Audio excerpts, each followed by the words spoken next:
compensation or payment for environmental services, pay, as well as establishing the essentials for the provision of environmental flow.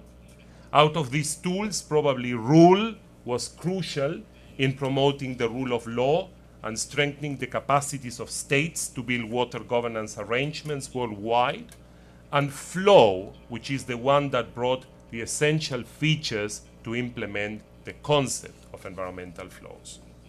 Later on, and bearing in mind that water is often shared between countries and unevenly distributed, IUCN started the implementation of a new initiative, which is called BRIDGE, Building River Dialogues and Governance, working at the convergence of hydrodiplomacy and multi-level governance to foster new approaches to the management of transboundary waters and strengthening cooperation between states.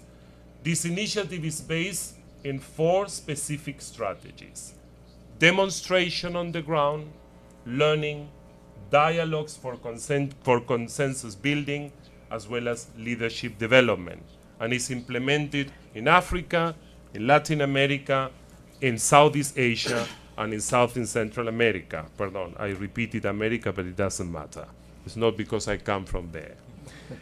This initiative has facilitated multi-stakeholder dialogues in all these basins, supported transboundary commissions, and built capacities across the board of water agencies, providing expert assistance through the efforts of the Environmental Law Center, the Commission of Environmental Law, and the other IUCN commissions and networks. And by strengthening and consolidating institutional frameworks and promoting transboundary cooperation, BRIDGE, building upon the Water and Nature Initiative, is contributed to enhancing the rule of law in this particular area. In the past few years, a series of important events have happened in this particular regard, and I'm speaking about 2 remarkable ones. One is the entry into force of the UN Convention on the Law of Non-Navigational Uses of International Watercourses, and the other one is the globalization of the Helsinki Convention under the UNECE. Likewise, with the recent adoption of the SDGs, the Sustainable Development Goals, targeting at the implementation of integrated water resources management at all levels, policymakers, parliamentarians, scholars have seen this momentum as an opportunity to further leverage and promote effective management of freshwater ecosystems. IUCN has been working on the promotion of the rule of law and to achieve effective governance of freshwater ecosystems worldwide. It has worked closely with governments, closely with basin commissions, closely with academia, with local stakeholders on the development of the law of freshwater ecosystems. So, the question is now, have we done enough? Has the institution reached the boundaries of what needs to be done in this particular area? Or do we need to do more? I will propose that it hasn't reached the boundaries. Why? Because as the custodian of biodiversity and ecosystems, IUCN should continue to insist on disentangling the dichotomy between ecosystems and water. Without ecosystems, there is no water, and without water, we know what can happen. IUCN should now mobilize, in my humble view, its networks and create the momentum for several issues that my colleagues already referred to, but I would like to insist on. First, I think developing strategic initiatives to promote the implementation of global and regional frameworks and for the realization of the Sustainable Development Goals that are fundamental for this particular area. Considering also the fundamental link of freshwater ecosystems with the oceans, IUCN should promote the implementation of a sources to sea approach. Integrate both areas. IUCN should also work in trying to promote linkages or the nexus approach between water, between the energy between the agricultural sectors, but without forgetting the fundamental role of ecosystems in that conundrum. And finally, facing the imminent effects of climate change, IUCN should intensify its work in promoting adaptation frameworks and tools based on ecosystems, goods, and services. Thank you. Thank you very much. Thanks to you, Alejandro, once again, as in the other two cases, not only for the content of the presentations that were extremely interesting, but also for time management. Thank you. As we defined before, I will open now the floor for short questions or even shorter comments. But we are facing, I think, one problem, one obstacle, that is that we do not have a microphone for going around with the audience. So what I will have to ask, or maybe we do, I'm not sure. You could approach over here. I will suggest that. If we can get one microphone, that would be. Yeah, the problem is you lose the translation if you speak out of the microphone. That is the problem. So I don't want to put someone in the situation that is not able to. Wonderful. Wait one second. Yeah, but from here I will have to throw it. So, and I'm not that good. No, it's fine. Then we will open. We do have a microphone, so we will go around the floor. I suggest that we take first 3 questions or comments, go to the speakers, and then one round again until we reach 4 p.m. Then we will go to the second round of speakers. Anybody making a question? I just would like to ask first to introduce themselves. I mean, just name, and if you're representing an organization, which organization? If not, your name, and go ahead with the question. If it's specifically devoted to one of the speakers, please say so. Otherwise, you can answer as you please. Who wants to be the first one in making a question or a comment? Please don't fight with each other. Yeah.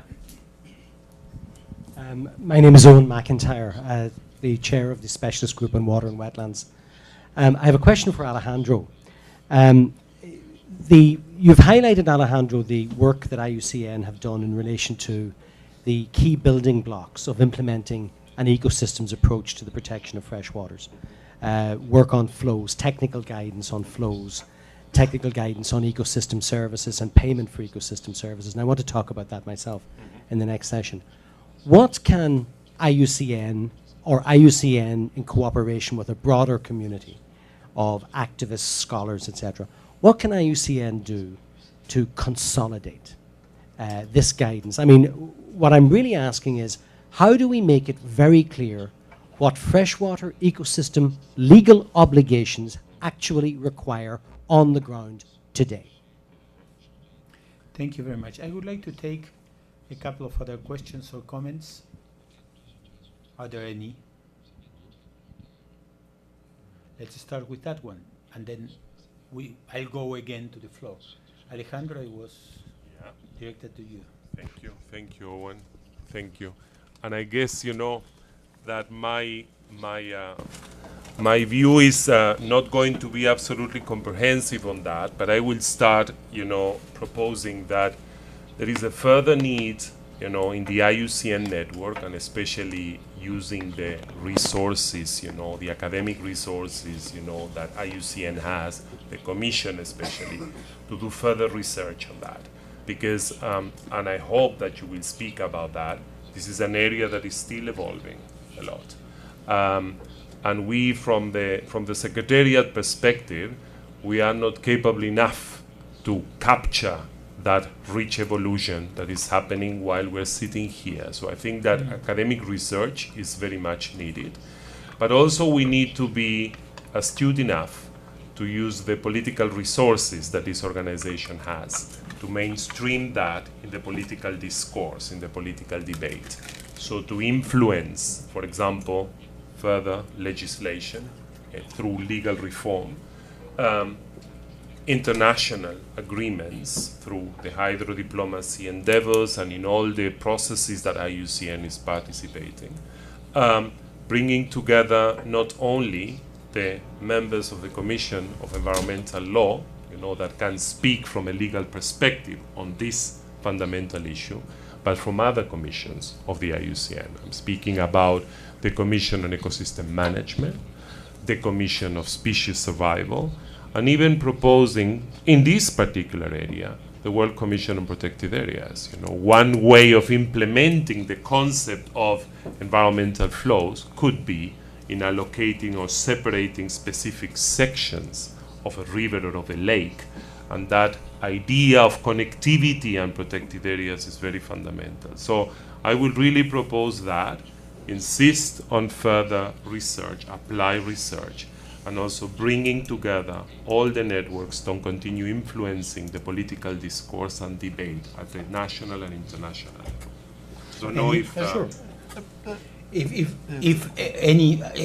Carl or Max wants to add something, please do.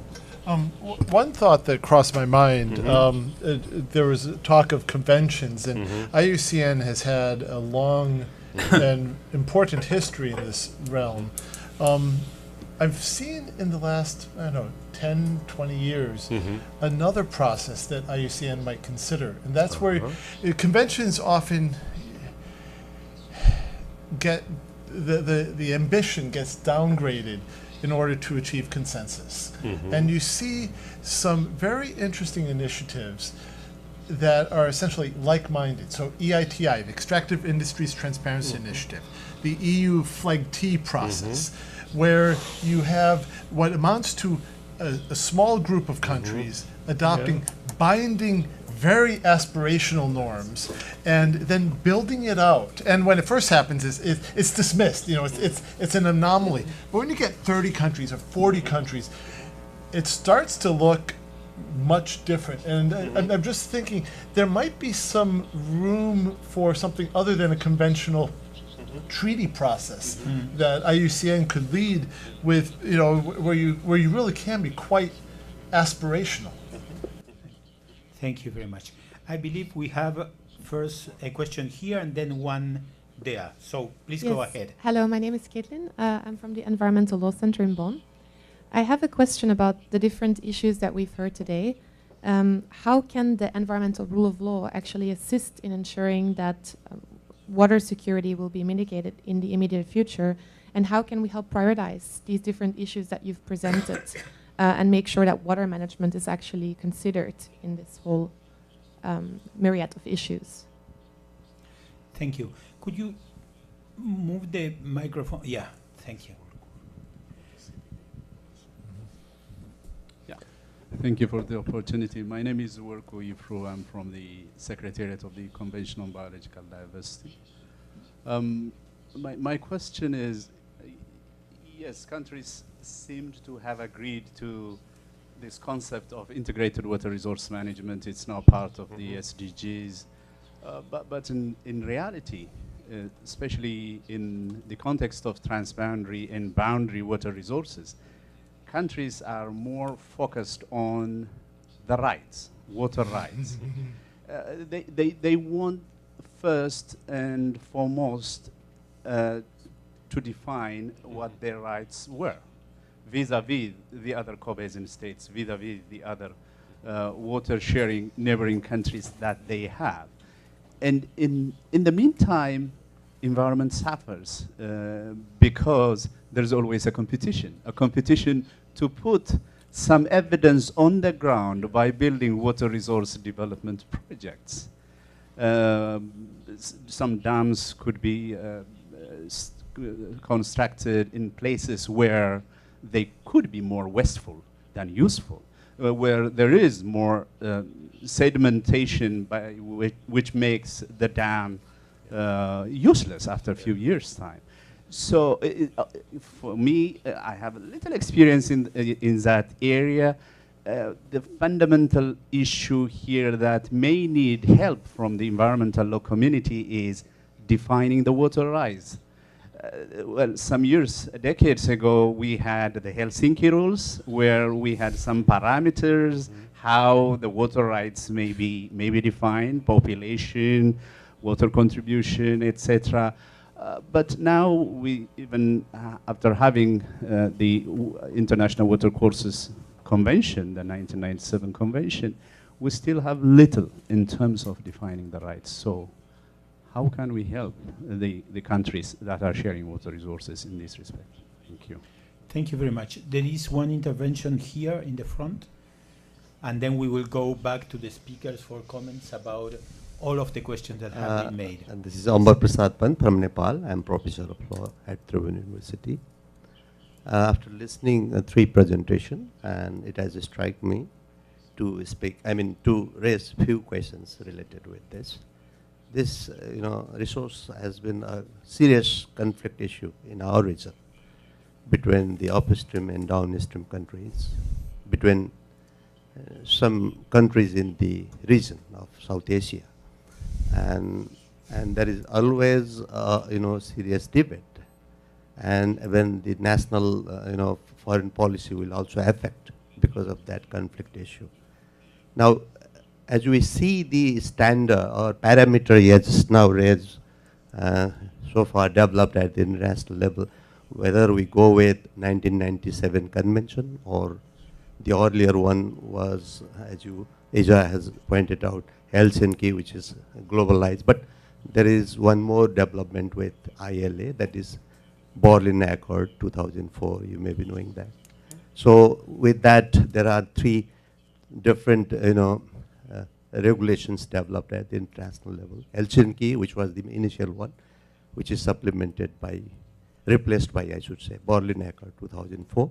And then we have UN Convention, which has come into force. Now, when we go into those 3 or 2 regulations, we find different parameters. He's right, he has also pointed out that question. But now, viewing those scenarios, which one of the 2 different instrument that has developed such parameters should be the basis to go into negotiation and resolve the conflict in relation to sharing of the water between upstream and downstream. I think I should say ask only this much now. Thank you very much. Go now to our first round of speakers, and I don't know if Max wants to start and then coming in this direction, and that will be the end of this first part of the session. Well, I think that it is not too much from my background to express regarding the conventions and the relationship with some of the questions that you had and comments. But I have a different flavor for that, and this is it. There is no legislation that could be implemented without understanding what is really going on the field with the people, and some of you mentioned, or the poorest places where they have specific needs. So you could have the best law. How many countries? I've seen in my hemisphere so many laws of water just right there. Nothing happened. So we have to question that. Of course, we have to incorporate the ecosystem vision. Of course, that we have to do our best. We don't have to wait for the last data that tell us that we have to do it. No, of course, we have to do it. But we have so many challenges in between. And that's why when we talk about governance, we cannot talk only about the legal frameworks. We have to take in simultaneous the capacity, building capacity of the institutions, the participation, the transparency, of course, and what I was mentioning regarding security about the knowledge, the information for where water is coming from. Otherwise, I don't see any possibility through a convention, through a law, or through our armed forces trying to implement that. We have to consider and we have to understand that the poorest of the poorest are right there in the borders. How many legislations in each of our countries have made a small, gentle indication on how open they are to negotiate transboundary water with their neighborhood? I don't see any. So this is, I think that we could talk a lot about the possibilities from our environmental rule of law for do many things, but I think that please, you who are in that area, consider that we have to bring the other groups. Why I hear a lot about networking, the effort of IUCN trying to build networks with many other actors in that regard. So I think that it is very important. The SDGs by themselves, they are nationally driven. What is the regional vision of SDGs? None. How you are going to reduce poverty in the borders if people jump back and forth from one side to the other one? How are you going to increase infrastructure if the water is in an aquifer that you don't know how much water do you have? How you are going to solve the problem of the depletion of the middle plain of the United States water? That's the reason why we pay $1 in McDonald's for one burger. It's coming. All of this is coming. So one thing that we have to understand too is that this is a dynamic type of issue that we have to see a lot of what happened in the future. The success of the climate convention is that we were able to model the future, and we understood better, with better and better information, how to negotiate and reach a real agreement. In water, we have no vision of the future, even though we have scenarios and many things like this. So I just encourage you to consider these other aspects, not only the legislation by itself, but how robust and solid this legislation must be too. Thank you very much, Max. Carl? Thank you. I think following on Max's comment, your initial question about how can the environmental rule of law improve water security, I would say that we have a lot of laws, and they're not working as we want them to. And the question is it due to the fact that the laws aren't appropriate, or the laws are somehow flawed, or they're not being implemented properly? And until you actually have compliance, you can't answer that question. And so I think the environmental rule of law allows us to better govern our resource so we can figure out, in what ways do the laws or institutions need to be adjusted. The question of ensuring that water is prioritized, water security is very interesting. It's very controversial because, in certain respects, because when you securitize water, when you securitize things in the UN framework, that takes it into the realm of the Security Council, which is a very undemocratic institution. You have 5 countries that have permanent veto. And so there is an effort by the other 180 some countries to keep it out of the Security Council. And you don't want the Security Council butting into your own internal affairs. So I think water security is very, very difficult, but I think that's where the SDGs are so revolutionary. For the first time, a UN process says that peace is central to sustainable development. And it's a weak leg, but we have that 4th leg for the first time. So I think it's a very interesting question, worth discussing over beer. And the final thing that I'd like to say is on the question of rights. There's a question of helping countries to define what the rights are. There's also the question at the subnational level of customary law and customary rights. And we want to keep in mind that there's kind of this top-down, bottom-up, and they both have merit. But we need to remember that a lot of these countries are governed at the local level across large swaths of the country by customary laws. And we need to be thinking about what is the relationship to the statutory laws and thinking about it more through legal pluralism rather than the statutes replacing the customary norms. Thank you very much, Carl. Alejandro?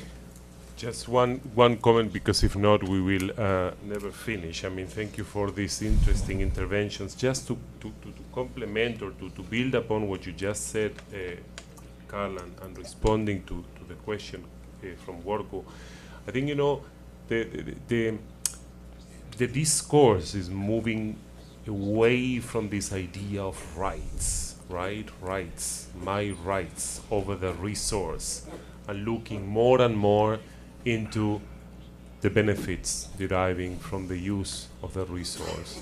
And in the water realm, this has got a lot of traction. Here there is some means for Means water. yeah, What do you or prefer? means or whatever. So moving away from that, sometimes antagonizing way of looking at the resource from the rights perspective and moving towards this idea of benefits that have, more responsible approach. I think that the rule of law helps by way of providing clarity and certainty. Policies themselves as such, without a legal anchor, do not provide the certainty and the long-term sustainability that the law can give you. I think in all, we need, because of the situations and the challenges that these resources are suffering, holistic approaches, not only focusing on one particular issue. And that's why I like very much of what you said, Carl, looking at other areas of law. So water law in isolation per se, does not respond to all the challenges faced by the resources. We need to look at human rights law. We need to look at humanitarian issues. We need to look at security and military issues, and so on and so forth. And I think, at the end of the day, we need to also start moving away from this idea that diplomacy at the transboundary level, so when we look at resources crossing boundaries, and all the challenges are going to be resolved by agreements between states.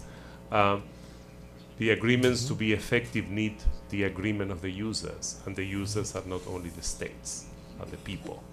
And at the local level, we also need agreements, and those agreements can contribute to the solution of those challenges. Thank you very much, Alejandro. Now we will go to the second round of speakers, so I would like to give a round of applause to our first three speakers. And I would like to invite the next three speakers to the podium. They are Fernando Macías, who is the president of the Colombian Environmental Law Institute. Then Owen McIntyre, professor, School of Law, University College at Cork, Ireland. And Fernando Valcácer, professor, Catholic University of Rio de Janeiro. You can sit in any order you prefer. And of course, the rules are exactly the same. They will have each one 10 minutes to present, and the three of them will present, and then I will open the floor for comments, actually for questions and eventually comments.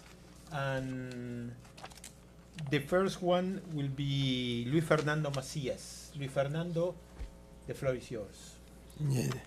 Bon, alors, je vais parler en français, donc, parce que je me sens pas à l'aise en anglais, donc, même en français, mais je préfère parler en français. We have French. Lorsqu'on ne peut pas parler en espagnol, alors, Right. c'est la première fois, alors, donc, Yeah, c'est Spanish curieux, is hein? the mother tongue of many Yes. of us, but Le we Spanish have est retiré, oui.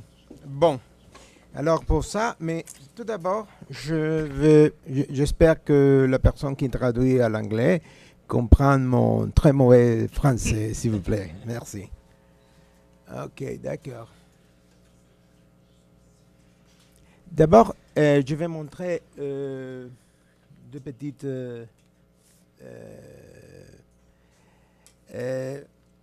what's happening here? Sorry. Ok. Oui, c'est en espagnol. Bien sûr, je préparerai la conférence en espagnol, mais après, je vais parler en français. C'est des choses que je vais montrer. J'ai essayé de... Ça, c'est important parce que ce que je vois, c'est qu'il faut repenser tous les problèmes sur la biodiversité, les problèmes de l'eau, du sol, de la forêt. En 1897, un Colombien a défini ce qu'aujourd'hui on connaît comme le développement durable. Lorsqu'elle dit « Les considérations que je viens de faire ne sont pas attendues entre nous. Et nous avons conduit toutes ces affaires avec une grande imprévision. nous jetons, nous n'utilisons pas notre patrimoine et nous faisons une rupture avec notre conduit, avec la solidarité des futures générations. Donc c'est très important ça. C'est 1897. C'est important. Et en 1986, il y a un juriste colombien aussi qui a montré l'importance de l'eau et la forêt pour tous ceux qui comprennent l'importance économique de l'eau. Alors, pour ça, je crois qu'aujourd'hui, nous sommes dans une nouvelle situation de ce qu'avant était déjà prévu pour les juristes, pour les chercheurs, pour les scientifiques. Et le problème, c'est la water scarcity. This is the problem. But mon conférence est préparée pour montrer une autre chose. C'est le problème de la sécurité nationale. Lorsqu'on parle de la water scarcity, because, ouais. Le problème, c'est le suivant. Aujourd'hui, l'eau, c'est un bien économique, une ressource naturelle, et on parle aussi de l'eau potable. Ce sont trois aspects de même formule chimique, H2O. Et qu'est-ce qui se passe avec ça?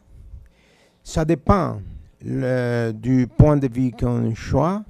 Si c'est l'eau comme une ressource naturelle, c'est le problème pour l'agriculture, l'énergie, ou bien aussi l'industrie.